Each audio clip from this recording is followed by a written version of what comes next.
السلام عليكم ورحمة الله وبركاته. ازيكم احلى متابعين في منوعات محمد الرفاعي، وجزاكم الله عنا كل خير. اللهم صل وسلم وبارك على سيدنا محمد وعلى اله وصحبه وسلم في الاولين وفي الاخرين وفي الملأ الاعلى الى يوم الدين. وصل عليه يا ربنا في كل وقت وحين. صل على الحبيب. اللهم اشف مرضانا ومرضى المسلمين، وارحم موتانا وموتى المسلمين اجمعين يا رب العالمين. في مشارق الارض ومغاربها يا كريم قولوا امين. وجعلوها صدقة جارية لكم حتى بعد ما مكوا، لعل وعسى ربنا يسخر لنا من يدعيها واحنا تحت الارض فيرحمنا بها يا رب العالمين. النهارده جايبه لكم كنز فوائده كتير، وانا كنت عامله فوائده قبل كده، بس ده بقى حاجات كنا بنرميها منه، فاحنا ما عدناش هنرمي حاجه وهنستعمل كل حاجه. انا عن نفسي ما كنتش برميها لانني كنت بحتاجها جدا من ساعه ما قالت لي عليها الحاجة البدوية ديت، جزاها الله كل خير. يلا نخش الفيديو ونشوف ايه دي. اللهم صل وسلم وبارك على سيدنا محمد وعلى اله وصحبه وسلم. انا كنت زيكم برميه في الاول، بس انا من فترة انا كنت تعبانة جدا، كان عندي دور برد شديد وكحة، فقابلت حاجة بدوية كده من اللي هم البدو اللي هم بيعيشوا في الصحراء، جزاها الله كل خير. قالت لي على الوصفة ديت وقالت لي اوعي ترمي بعد كده. ايه هو بقى دوت؟ اللي هو عروق الثوم الاخضر. عروق الثوم الاخضر طبعا مش هتتشال خضرة كده، فانا عملت منها الدقة ديت، دقة بفلفل بملح بالبهارات بالكمون بكله، واللي طلع منها ابيض انا نشفته وطحنته.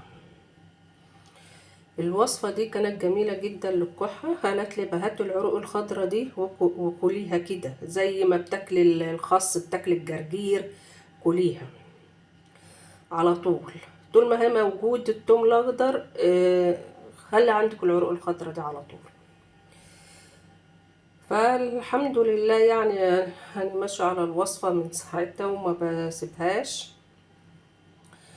يعني كل ما بجيب توم الاخضر ما برميش العروق بتاعته. فانا قلت اعمله وتستفيدوا منه انتوا كمان، حاجه كنا بنرميها مش هنرميها ونستفيد منها.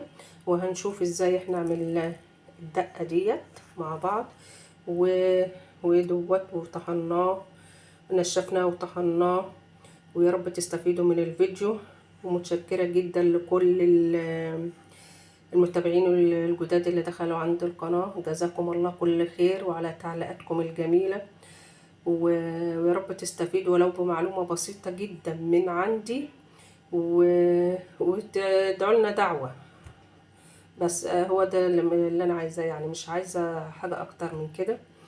وربنا يوفقنا جميعا يا رب العالمين، ويغفر لنا في الأيام المفترجة ديت، ويتوب علينا يا رب العالمين. ويلا بينا بقى نشوف. اللهم صل وسلم وبارك على سيدنا محمد وعلى آله وصحبه وسلم في الأولين وفي الآخرين وفي الملأ الأعلى إلى يوم الدين. وصلوا عليه يا ربنا في كل وقت وحين.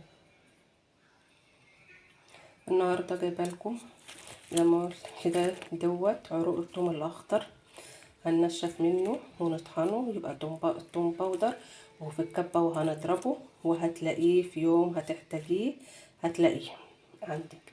اوعي ترميه. ويلا بينا نشوف هنعمل فيه ايه. ده غير التوم رخيص دلوقتي، تشطروا وهاتيلك حبة واعمليهم.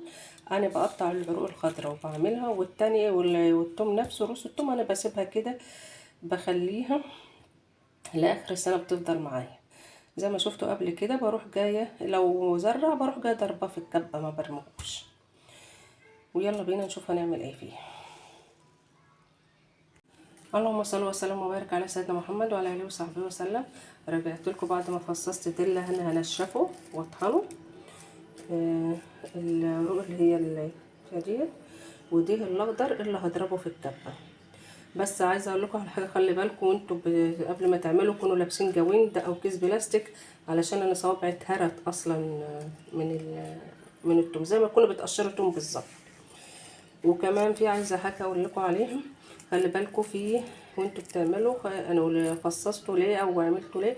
عشان في العود ده بيبقى جامد ازاي في قلب بتاع، في قلب عود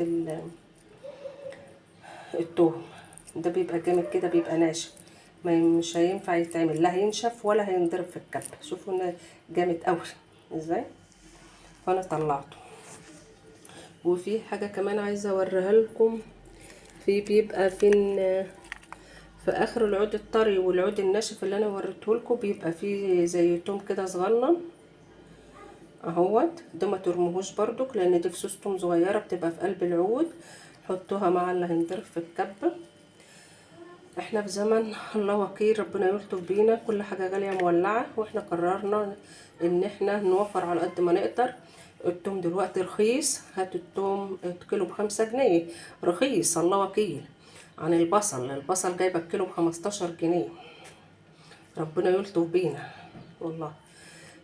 دلوقتي رخيص، هاتي منه واعمليه وتحاولي بقدر الامكان ان انتي توفري وتدبري في قلب بيتك، وتشوفي اللي بيتك يحتاجه، وما فيش اي حاجه تهدريها ولا ترميها. وربنا يلطف بينا، وهنشوف هنعمل فيه ايه تاني بعد ما ده ينشف. وده اضربه في الكبه وعايزه اقول لكم كل سنه وانتم طيبين. عمل ما ده ينشف واضربت في الكبه ونشوف. يلا السلام عليكم ورحمه الله وبركاته.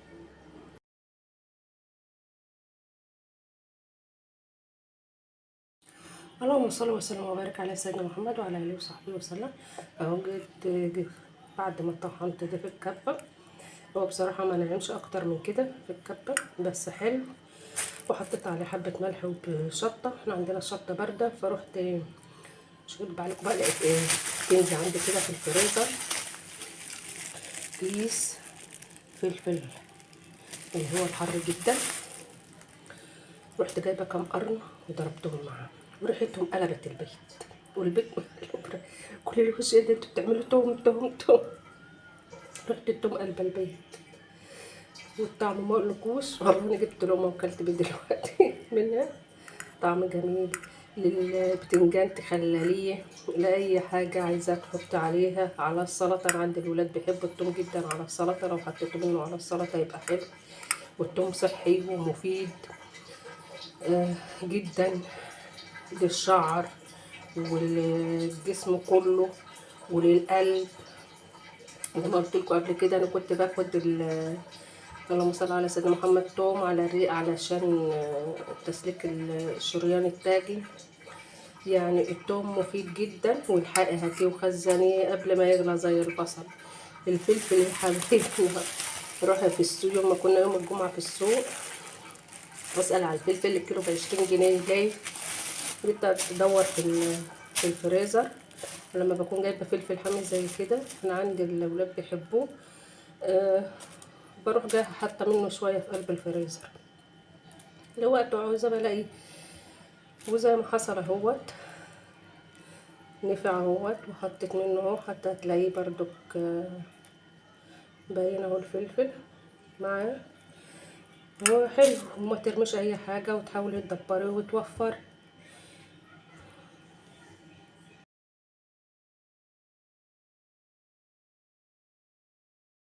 اللهم صل وسلم وبارك على سيدنا محمد وعلى اله وصحبه وسلم. اهو حطيته في بطرمان، تفك على قد ما تفكي. وزي ما قلت لك على السلطه حطيه، تخللي بيه بتنجان، تخللي بيه اي حاجه عايزه تخلليها، طماطم بتاع. وطعمه والله جميل جدا، وريحته ما شاء الله عليها. بقول لكم قلب البيت كله ريحه التوم. وبالهنا والشفا.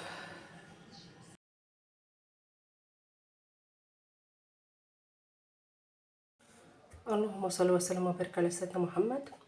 يا حبيبي دوت العروق اللي كانت البيضة بتاعت التوم نشفتها طبعا.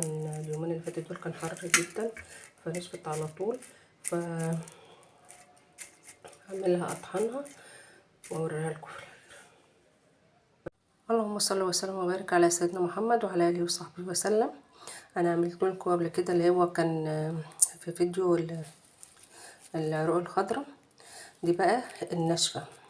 تطحنيها، تجيبيها وتنشفيها الاول، وبعدين تطحنيها في الكبه في الخلاط في اي حاجه عندك، ويطلع منها احلى توم بودر او بودره زي ما بتقولوا. يعني مفيش حاجة هنرميها، كله هنستخدمه في الأيام اللي احنا فيها ديت. اللهم ارخ قوت المسلمين يا رب العالمين. قولوا آمين.